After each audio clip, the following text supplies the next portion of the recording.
Welcome, Ari. We're really pleased to have you with us today. We sit in Bloomington at noon. You're sitting in LA a little after 9 in the morning. But thanks to the miracle of Zoom, here we are together. And with lots of people from this country and elsewhere who are tuning in to hear you. It's a real privilege, I have to say, for more reasons than one. But one is the following. Günther, I, and other people who spend our days and nights studying anti Semitism continue to learn a lot, but without Arabic, we're limited from entering one important sphere of influence in this regard, namely the anti Semitism that resides in and comes out of segments of the Islamic communities. We can read what we read in English or German translation, but not in the original language. In this respect, our guest today is especially distinguished. Aaron Hagler did a PhD in Near Eastern languages and civilizations at the University of Pennsylvania. Before that, he did a master's degree in Middle Eastern studies at the Hebrew University in Jerusalem. He does deal fluently with Arabic texts, and he's going to introduce us to some of those seminal texts in setting forth his subject. His subject has to do with the figure of the Jew, as Günther said in quotation marks, within the textual traditions of Islam, both early and later. It's a fascinating and important subject. Ari, we're really honored to have you with us, and we now turn over to you. Well, thank you. Thank you so much for that wonderful introduction. I want to thank everyone for being here, and especially like to thank Professor Rosenfeld and Professor Kelly for hosting me so wonderfully, and also, of course, to the Institute for the Study of Contemporary Anti-Semitism, because I think that the Institute is doing extremely important work, publicizing and contextualizing the history and sadly, the recent rise of anti-Semitism, and I'm very glad to be a part of that work. I do have to say that a lot of what I'm going to talk about may be a little out of place at the Institute for the Study of Contemporary Anti-Semitism, because I am going to be reaching far enough into the past that we might have to stretch the meaning of contemporary. But I think we'll find that the relevance of what we're going to talk about is quite contemporary. So what we're going to talk about today is how early Islamic texts presented the Jew, as they said in quotation marks, as a theological and cultural construct, something that was shaped by that period's religious and political needs rather than by any actual specific communities or any actual individuals. So by a construct, what I mean is an idea that is shaped by historical forces and circumstances. We're going to discuss the ways in which these early portrayals in both Christian and Islamic texts have had a long-lasting impact on interfaith relations and on views about Jews in the more extreme elements of the Islamic world today. Now, we're going to discuss the origins of these portrayals, their development in early Islamic texts, and then, let's say, their legacy in some modern narratives. So, what I want to start out with is talking about the origins of the theological Jew, which was constructed not in the Islamic tradition, but actually in the early Christian tradition. Now, the reason this is relevant is because the early Christian idea of the Jew and the Islamic idea of the Jew are conceptual cousins. So Christianity and Rabbinic Judaism emerged alongside and in conversation with each other.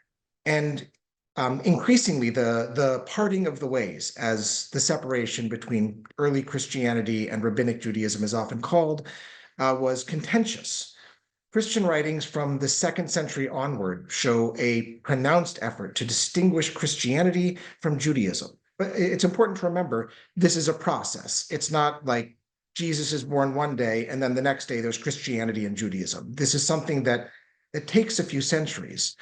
So they're trying to, in this early literature, distinguish Christianity from Judaism, but really what they're doing is working hard to distinguish one form of Christianity or certain ideas within Christianity from other ideas in Christianity.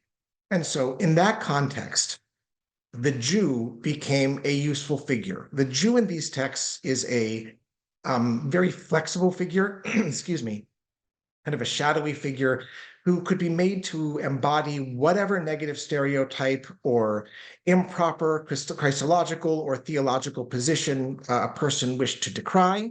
And so this idea of the Jew as a literary stand-in for anyone's theological opponents first found full expression in a body of second century and later theological literature known as Adversus Judaeus, or Against the Jews.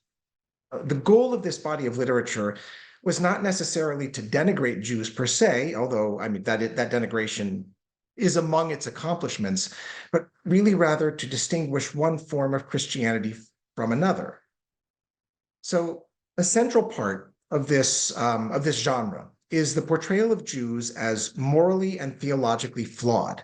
And to those early Christian writers, the word Jewish, and by extension Jews, became the worst category of theology and person. I think of two in particular who demonstrate the range. I'm teaching a class right now in the Middle East, and these were the two we discussed in that class, Justin Martyr and John Chrysostom. Now, these are two influential early Christian thinkers who both used the Jew as a figure to critique their own theological opponents.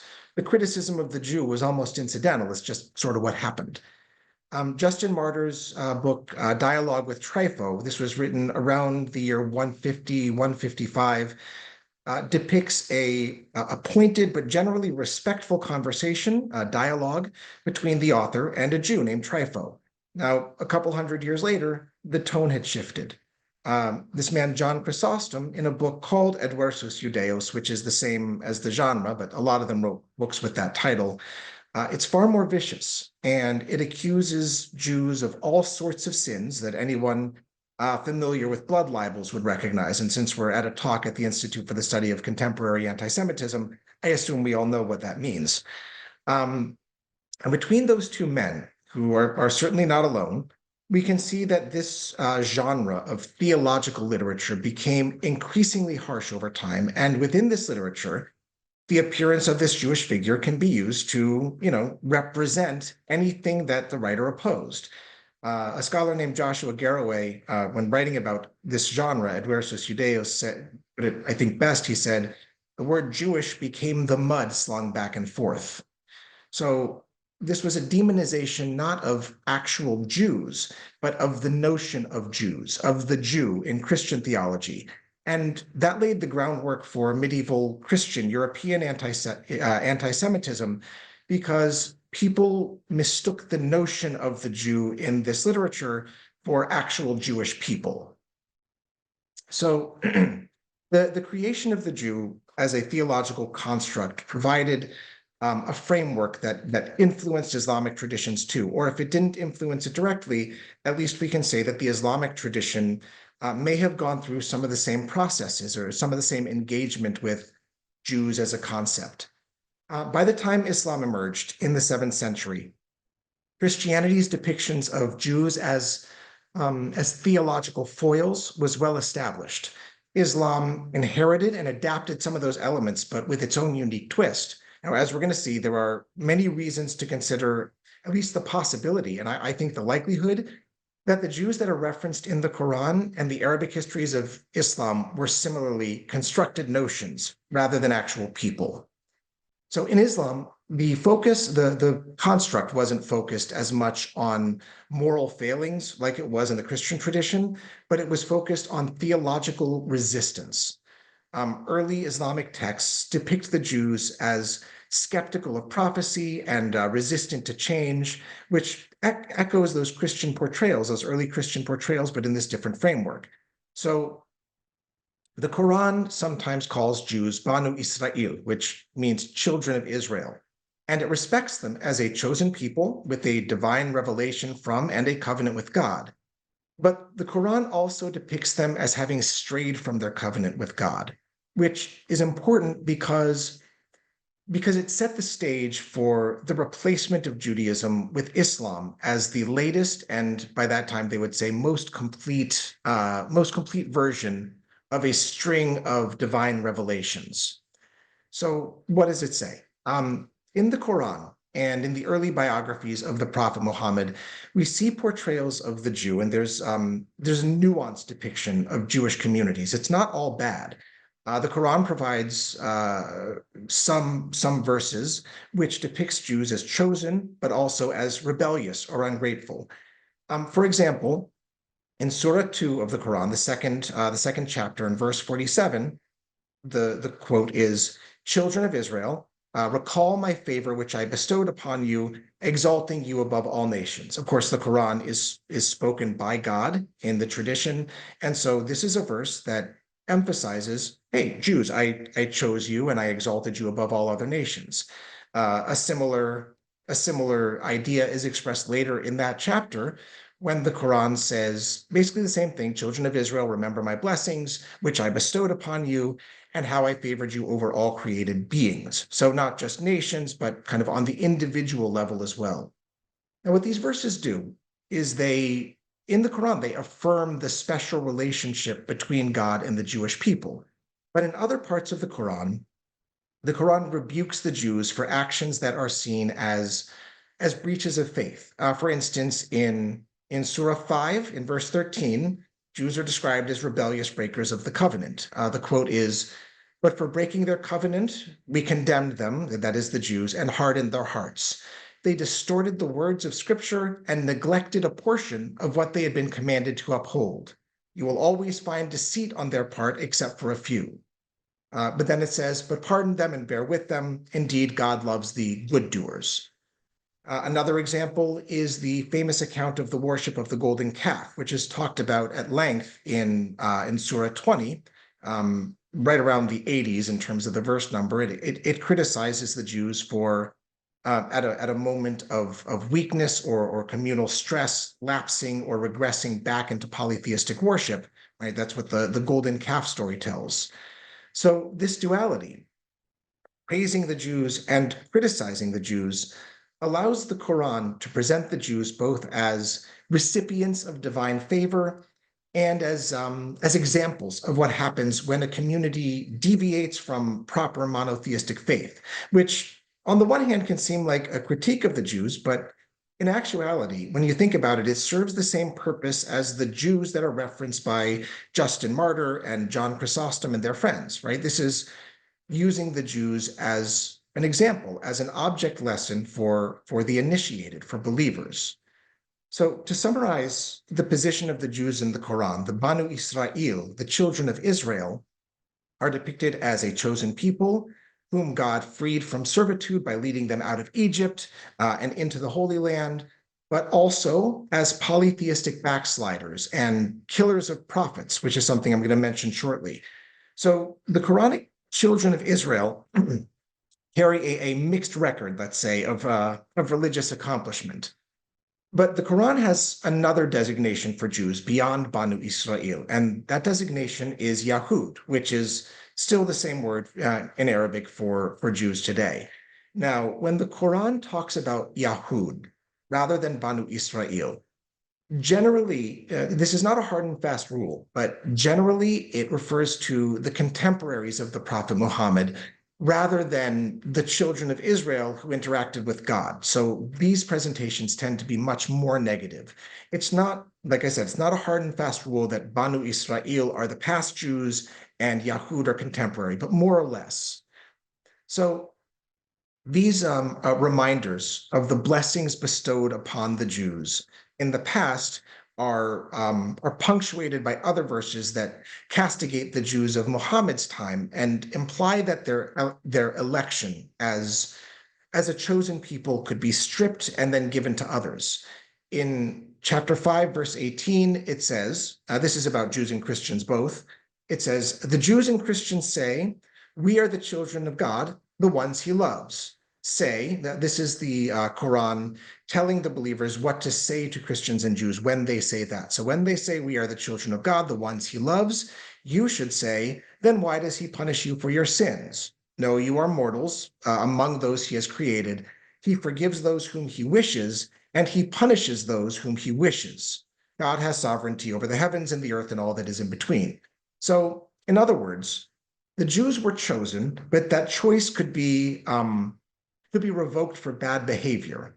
And the Quran makes the case that Jewish misdeeds, which, like I said, it recounts as an object lesson for the community of believers, were sufficient for this revocation of divine favor to occur.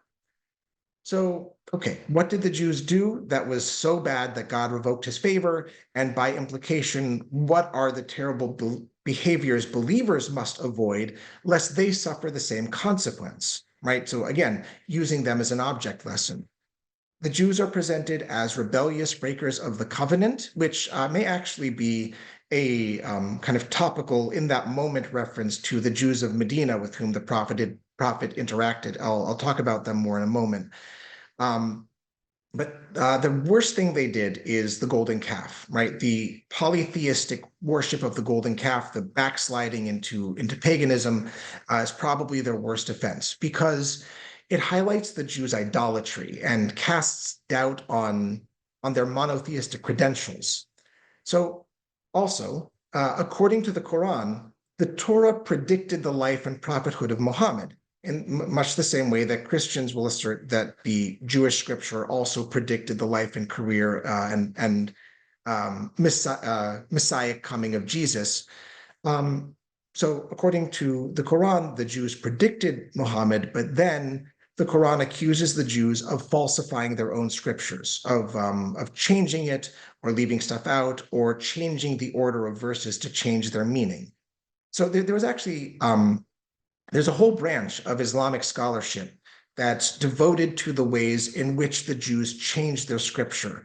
One way they did it is called tahrif, which means falsifying, changing the words. Another one is called tabdil, which means changing the order of the verses. And when Muslim scholars, when the Quran talks about this, they're trying to show that they did not like what happened when the Prophet Muhammad came, and so they changed their own history uh, in order to cast further doubt. The Quran also establishes or seeks to establish that the Jews are killers of prophets, kind of, I guess, habitually. The identities of the prophets that the Jews are supposed to have killed are never revealed, but there are guesses. I mean, the most obvious one is the crucifixion of Jesus, that we know is an idea that was floating around out there. But there are other possibilities. They could have killed Zechariah, who's the father of John the Baptist. And then there are biblical verses in both the Bible, the Jewish Bible, and in the New Testament that make reference to it. There's a reference in First Kings, in Jeremiah, also from the Bible, which talks about the killing of prophets. And in the New Testament, there are references in Matthew, in Luke, in Romans, in First Thessalonians that refer to the death of prophets in evocative and metaphorical language. But the Quran, of course, takes it literally. So that the Quran would spend so much time on the Jews, on Jewish history, on Jewish misdeeds is understandable in the context of the text's mission, of the Quran's mission, which is to establish the Prophet Muhammad as the last of the monotheistic prophets in a line that extends back to the Jewish Torah, and to advocate for the Quran's place as the final chance for humanity to come into accord with God's will. The revelation of the Quran would make the Torah and the New Testament obsolete. It would, to use the Islamic legal term, it would abrogate them. But the rebelliousness and the unruliness and the ingratitude of the Jews in that context are both necessary preconditions to God's decision to reveal the Quran, to say, hey, I need to come back and set things right again, and also as a useful object lesson on crime and punishment and sin for believers. It's worth mentioning, by the way, and this is more of an academic kind of a side conversation, something that I'm very interested in addition to all of this, that there are compelling reasons to actually believe that the Jews encountered by the Prophet Muhammad in Arabia may have been Christian Jews. So this is my own little theory here, but the parting of the ways, as it's been called, between Judaism and Christianity was, like I said, it's a multi-century process. And it's possible that it did not proceed at the same pace everywhere.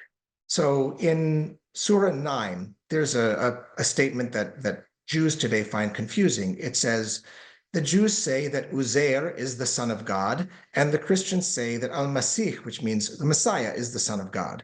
So they're saying basically that Christians say the Messiah, meaning Jesus, is the son of God, and the Jews say that Uzair is the son of God. Now, this is not something that's in the mainstream of Judaism. There is no figure called Uzair. Kind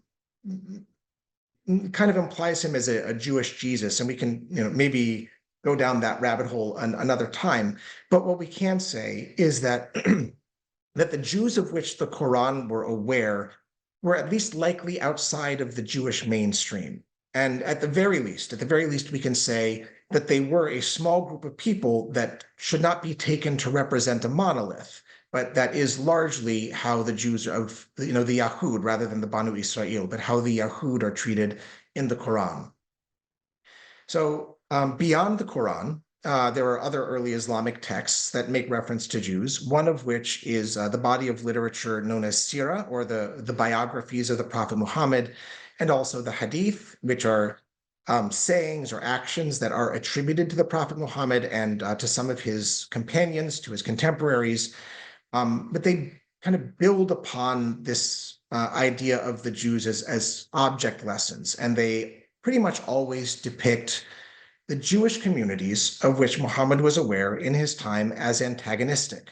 So there's a narrative around the Jewish tribes of Medina after Muhammad had preached for a while in Mecca, ran afoul of some of the powers that be in Mecca, and had to flee to Medina, or was invited to Medina to come lead a new Muslim community there in what's known as the Hijra, the emigration. This is the event that marks the year zero on the Islamic calendar, so that gives you an idea of how important it is. But when the Prophet got to Medina, there were, those formerly pagan converts to Islam who invited him, but there were also three Jewish tribes: the Banu Kainuka, the Banu Nadir, and the Banu Qurayza. And these are particularly significant to us. So according to these sources, the biographies of the Prophet that were written by Arabs and Muslims in the couple centuries afterwards, these Jewish tribes resisted Muhammad's leadership and in some cases betrayed alliances with the Muslims. The Prophet Muhammad encountered many Jews in the story of his life told by the Sirah, and the stories are pretty much never complimentary. There is a brief discussion of some holy men, including some Jewish rabbis, who had, according to the text, had spoken about the apostle of God before his mission, when his time drew near. That's referring to Muhammad. Which, when you view those references of, before the prophet comes, how the Jews are, and then afterwards, when you view that against those other references to the Jews, is clearly designed to set up later Jewish dishonesty or betrayal. The Sirah, the biography, has it's divided into sections, and it has sections with titles like the Jewish warnings about the apostle of God. And then after the prophet's emigration to Medina, the headings like the names of the Jewish enemies or the Jewish adversaries, or the Jews are joined by Ansari hypocrites, the rabbis who accepted Islam hypocritically, and reference to the hypocrites and Jews in Surat al-Baqarah, which is the second surah, the cow. Now, these Jewish adversaries in the text are criticized for, this is the quote, annoying the prophet with questions, which, as the parent of two Jewish children, actually tracks. I can see that quite clearly. But the goal of it was to introduce confusion, to confound the truth with falsity, according to the text. Now, the Sirah does praise a couple of Jews by name, one named Abdullah ibn Salam for accepting Islam. And when he does so, he asks the Prophet for protection with the words, this is the quote, "The Jews are a nation of liars, and I wish you would take me into one of your houses and hide me from them." Another man, a man named Mukhairik, is described as a learned rabbi with much property and date palms. And when he died, he willed his date palm property to the Prophet Muhammad. But for the most part, Jews are criticized. Beyond the notion that these Jewish tribes I mentioned, or we'll talk about this in a second, betrayed the Prophet in his war against Mecca, the Jews are criticized for, kind of personal things like assembling in the mosque and listening to the stories that the Muslims are telling and laughing and scoffing at their religion. So kind of the interfaith relations, according to the Prophet's biographies, which are some of the earliest texts we have outside of the Quran, it's off to an inauspicious start. And from that inauspicious start, matters progress to the tale of those three Jewish tribes in Medina, the Banu Qurayza, Banu Kainuka, and Banu Nadir. Now, the first one, the Kainuka, were expelled for a variety of reasons. The story of the expulsion of the Banu Nadir, which is the second of the two tribes to be expelled, is concluded with a poem, which is, talk about the poem maybe in the a panel afterwards, has lots of descriptors about the Jews, which cast them as deceitful and resistant to theology, right? All the same ideas. So in the story, the deportation of the Banu Nadir was followed by the Prophet's assault on the Banu Qurayza, this third Jewish tribe in Medina, the execution of most of its men, the enslavement of most of its women and children, and the plundering of its property. And the Banu Nadir, even though they were expelled, they didn't escape destruction for long, according to the biography. The Prophet used a short period of hudna, or ceasefire, in his war against Mecca to attack, subdue, and plunder the lands of, and ultimately destroy a Jewish community to which the Banu Nadir had fled, which was a nearby oasis known as Khaybar. And that word Khaybar is going to come up again. It has significant symbolic resonance to Islamist anti-Semites today. So the symbolic figure of the Jew and the stereotyped Jewish liar and hypocrite do echo that early Christian portrayal and became embedded in some branches. I really want to emphasize not all branches of Islamic discourse. Like the Jews of Adversos Judaeos, the Jews presented by these concepts and events create a construct that, if you take it literally, these textual traditions create a picture of the Jews as prophet-fighting, God-opposing, underhanded villains. In the end, the Jew becomes precisely what the theological tradition needed him to be, which is an adversary. So now, at this point, because of the format, I'm going to do something, and I think I have some students watching, so don't do this. I'm going to do something that I would consider a pretty big historical sin, and I'm going to skip about 1,000 years. During those 1,000 years, these ideas were elaborated upon, and sometimes they were dismissed, or in many cases forcefully rejected. Jews in the medieval Islamic world thrived and were persecuted, and everything in between. It depends on where and when. Sometimes intercommunal relations were great. Sometimes there was active persecution. Don't take the word of anyone who says Jews under Islam lived in this way and it was always this way. But in the 20th century, there was a rise in Islamic and specifically Islamist anti-Semitism. By Islamist, of course, I want to make a clear distinction between Islamic, referring to kind of the mainstream religious tradition the religious tradition of Muslims, and Islamist, which is a political ideology that holds that Islamic law in some form or other should be used to legislate society. So those are two different things. And when I say Islamist, of course, I'm talking about the latter. So Islamist anti-Semitism drew heavily on those particular stories, those particular tropes, those particular characterizations. So that's why it's still relevant today. In this more recent history, this constructed Jew figure was adapted by Islamist thinkers to serve their modern political and religious aims. So in 1937, when anxiety about Jewish immigration to Palestine was on the rise, a pamphlet appeared called Islam and Jewry. It was published in Cairo. And what it did was it took those struggles that the prophet had with the various Jews in his life, and it promoted them from minor episodes, which they really are in the textual tradition, to central themes. And so it really focused on those relations. The text asserts, I'm going to read it, that the struggle between the Jews and Islam began when Muhammad fled from Mecca to Medina. At that time, the Jewish methods were already the same as today. Their weapon, as ever, was defamation.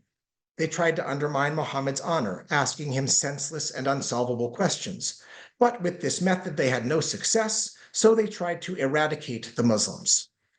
Now, it goes on to emphasize the Quranic verses that stigmatized Jews and asserted that they were applicable to modern Jews. And the pamphlet concluded by converging with prevailing European notions of anti-Semitism. Remember, it's the 1930s, by giving the Jews a certain unchanging nature with negative characteristics. Now, what's most interesting about this pamphlet is that it was written by the Nazi propagandist Johann von Leers. This was who spoke Arabic. Nazi anti-Semitic propaganda, which emphasized race, didn't catch on, but these religiously based anti-Semitic criticisms of Jews did catch on with some. As Nierenberg has shown, anti-Semitism is highly adaptable to a variety of environments. And in the context of contemporary Islamist anti-Semitism and the current stage of the conflict that erupted so horribly on October 7th, situating the Jew in the particular branch of Islamism that provides the underpinnings for Hamas's ideology brings us to the writings of Sayyid Qutb, who died in 1966. He was an education scholar in Egypt. He studied under a man named Hassan al-Banna, who was the founder of the Egyptian Muslim Brotherhood. The Muslim Brotherhood is an Islamist organization that I described what Islamist organizations do, and the Muslim Brotherhood may be the most famous Sunni Islamist organization, and Hamas is a militant Palestinian offshoot of that organization. So Sayyid Qutb, this education scholar, is a key figure in the development of modern expressions of Islamic anti-Semitism. So he wrote a book called, or an essay called Ma'arakatuna Ma'al Yahud, which means our struggle with the Jews, or our struggle against the Jews. And he also uses that early Islamic portrayal of Jews as a basis for contemporary anti-Semitic ideology. Qutb draws on Quranic references to Jews as disobedient or antagonistic to validate his own views of Jews as, this is the critical word, perpetual enemies of Islam. He argues in works like Our Struggle with the Jews that the early Muslim community's contentious experiences with Jewish tribes in Medina serve as a historical precedent for ongoing Jewish conspiracies against Islam. So in this way, he invokes the symbolic theological figure of the Jew, although, of course, Qutb wouldn't see it as symbolic. He was a literal believer. This theological figure of the Jew from early Islamic texts, he sees it as a justification for contemporary hostility towards Jews. So he begins this essay, Our Struggle with the Jews, by writing, the Muslim community continues, meaning even today, continues to suffer from the same Jewish machinations and double dealing, which discomfited the early Muslims. But the Muslim community does not, meaning today, of his day, the Muslim community today does not, one must say with great regret, utilize those Quranic directives and this divine guidance. So Qutb warns that the Jews' way of attacking through sowing doubt and creating suspicion in the Muslim community continues, but with new methods. By Qutb's day, the Jews had, according to him, confused nominally Muslim religious scholars, who he calls weak-minded Muslims who teetered between belief and apostasy, and confused them into constructing concepts and methods of engaging with their own texts that where the goals were the destruction of Islamic society.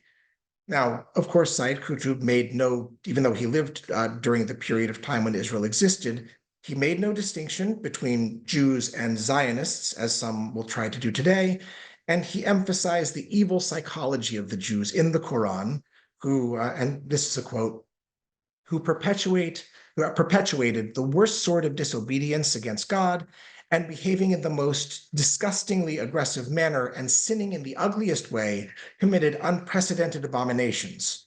To Qutb, Jews are, another quote, creatures who kill, massacre, and defame prophets, from whom one can only expect the spilling of human blood and any dirty means which would further the machinations and their evilness. And Qutb concludes his essay, the days continue clearly to reveal the truth of the Quran in its portrayal of the nature of the non-believers, wherever Muslims meet them, in any time, in any place. And the most recent complications in the Holy Land between the believers sacrificing themselves and the Jews is a confirmation of this Quranic teaching in an astonishing form. So Hamas's ideology and its perspective on Jews is pretty much entirely reliant on Qutb's.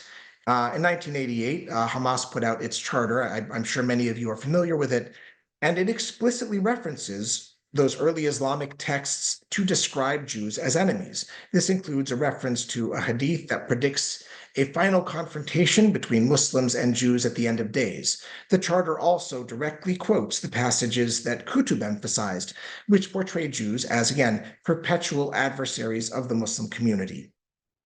Now, even beyond Qutb and Hamas, the early Islamic textual presentation of the Jew continues to have resonance. One of the more popular chants at anti-Israel demonstrations since the 1980s has been Khaybar, Khaybar, Ya Yahud, Jaish Muhammad Sayaud, or Sawfa Yaud, which means Khaybar, Khaybar, O Jews, the army of Muhammad is going to return. Now, the reference to Khaybar is something I mentioned a few minutes ago, the subjugation of the Jews of the Khaybar Oasis, which was that military campaign that the Prophet Muhammad undertook during his ceasefire with Mecca, where the Banu Nadir had fled. From the Muslim perspective, the cause of that war, of that hostility, was the Jewish tribes' reputed attempt to organize a coalition against the Prophet, perhaps spurred on by the arrival in Khaybar of the Banu Nadir, which, like I said, the tribe of Medinan Jews previously exiled. Although the ceasefire terms after that campaign were half the Jews' goods and earnings were to be sent to the Muslims, and they would be allowed to continue living there. That lasted until the reign of the second caliph, Umar ibn al-Khattab, when the Jews of Khaybar were attacked again and killed or expelled. So Khaybar exists in Islamic memory as a triumphal example of the Prophet's early victories over his Jewish enemies. But the memory of Khaybar is more than just a chant. The 7th century battle, which is recorded in the Hadith and a variety of histories, has also lent its name to a series of missiles that are used by Iran and Hezbollah. The Khaybar 1 was one that was first used by Hezbollah in the 2006 Israel-Hezbollah war. And the most recent, the most modern iteration of this missile is developed by Iran, the Khaybar 4, was part of the Iranian attack on Israel in April of 2024, and apparently last month as well, in the Iranian attack that followed the killing of Hassan Nasrallah, the head of Hezbollah. So the symbolic resonance of Khaybar has become emblematic of Islamist notions of confronting and ultimately subjugating the Jew. Now, I think at this juncture, it's important to pause for a moment to make a couple of concluding points, because it's really easy, especially for someone like me, to get caught up in the academic questions of text and philology and theological constructs, and in so doing, kind of risk missing the forest for the trees here. That this all has real world implications. I think many of you are probably here interested in this topic, or maybe we're probably already interested in this topic, but kind of still in the moment of reacting to the current round of violence that began with Hamas's terrorist attack on October 7th, or kind of modern Jewish-Muslim interactions more generally. If you're like me, you experienced October 7th from a safe but horrified distance And if you have family or friends in Israel, it's been a long year of stress and worry. If you're like me, you're also anguished by the massive amounts of suffering of Palestinian civilians in Gaza, and more recently, Lebanese civilians in proximity to Hezbollah there. That is the result of Israel's response as it seeks to recover its hostages and eliminate the existential threat that these terrorist organizations represent and promise to continue to represent for as long as they're around. I think it's worth remembering that while I would never reduce something like October 7th down to a single cause. I mean, there are lots of reasons why October 7th happened, whether you view it as the latest outburst of the Israeli-Palestinian conflict or as the heating up of the Israel-Iran conflict. I think many people in Israel understand it that way, or as a local event in some new, larger Cold War style conflict, which may be how history books 50 years from now might talk about it. Um, it's important to remember that all of these stereotypes and these anti-Jewish tropes that the Islamists have cherry-picked from their own tradition are certainly a significant piece of it. Because if we drill down to the individual level to ask, what did the individual Hamas terrorist think he was doing when he attacked on October 7th? Or what were Hamas leaders thinking, and what have they thought about as they were negotiating in Qatar? Who did they think they were attacking? Who do they think they are negotiating with? This is where the anti-Semitism inherent in this version of the theological construct of the Jew becomes relevant. Because if the Jews truly are Islam's eternal enemies, and the particular branch of modern Islamist notions of Jews, like Sayyid Qutb, say, if the Jews really are, in the sense that like it's real to them, if Jews really are these congenitally depraved, sneaky, underhanded, hypocritical betrayers of God and good, to put it laconically, if the Jews really are the villains in the grand universal story, then the murderous rampage of October 7th and the lack of good faith negotiating at least starts to make sense. Now, if this talk were happening in an auditorium, especially the way talks in auditoriums go these days, someone might at this point interrupt me and point out that Hamas in particular and Palestinians in general don't need a 7th century theological construct to consider themselves at war with Israel. They'd probably say that Israeli governments have done enough to bring this upon themselves, which, by the way, is a message many of us heard on college campuses beginning on October 8th, and actually for a long time before that. So it's pretty easy to see how Islamist groups like Hamas, influenced by the writings of men like Sayyid Qutb, could draw a direct line from the Jews in the textual tradition to the Jews of today. But what I find interesting is that many of the ways that Israel is talked about, not just in Islamist circles, but strangely enough now among progressives, often college students, it seems to echo the criticisms of Banu Israel and the Yahud in the Islamic textual tradition. Like the accusations of Israel's diplomatic dishonesty, its manipulation of history, of wielding too much power, maybe in American politics, or being uniquely responsible for suffering and injustice. All of that really echoes the stereotypes that we see in those early texts. When you hear protests or posts online framing Israel as inherently deceitful, one professor I know in social media posts only ever calls it Israel online. It feels to me eerily similar to the charges of Jews breaking covenants that we see in the Hadith and later texts. And when people accuse Israel of manipulating global politics or the media or wielding disproportionate influence, it's not hard to see how that lines up with the old tropes of Jews being scheming, of distorting their own history and scripture for their own nefarious purposes. And when the blame for suffering, whether it's in Gaza or elsewhere, is placed entirely at the feet of Israel or Jewish communities, it seems to draw directly from those narratives of Jewish betrayal and rebellion against God's will. So among many progressives now, these stereotypes have been stripped of their original theological context, and they've replaced the word Jew with the word Zionist, which of course they use as a slur. And incidentally, Yahudi can be used as a slur in Arabic too. Alvin actually just sent me an article on this a couple of days ago. It was very interesting. The old criticisms of Jews have now been rebranded or retargeted or repurposed, weaponized in a way that seems to resonate in progressive circles now. And the problem is that they don't just shape how people think.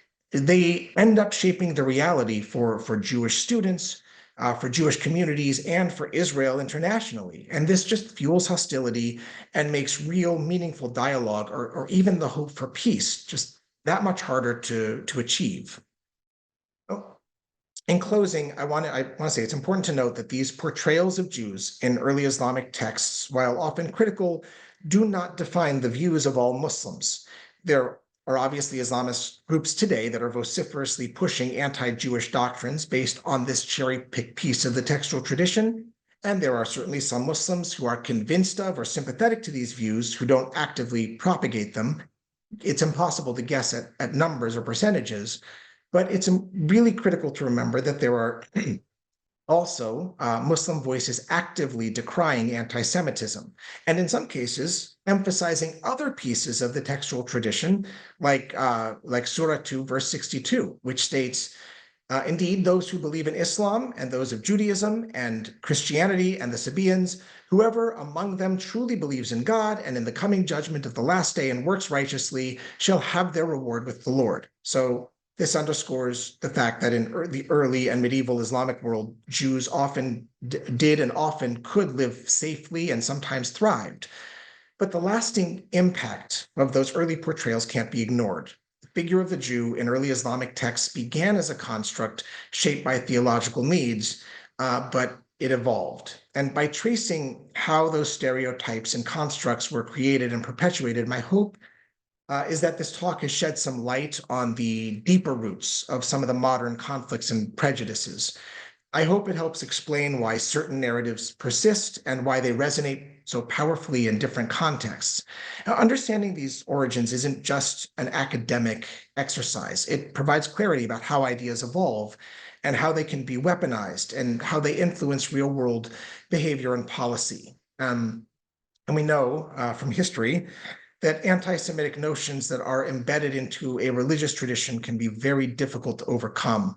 And so my hope is that we can maintain a nuanced view of these notions, how and why they came into being in order to understand their appeal and their staying power. And I hope that talks like this and continued scholarship can bring more awareness and hopefully foster deeper understanding, because nuanced knowledge, even when it starts in isolated places, can eventually, hopefully, transform larger narratives and hopefully transcend inherited prejudices.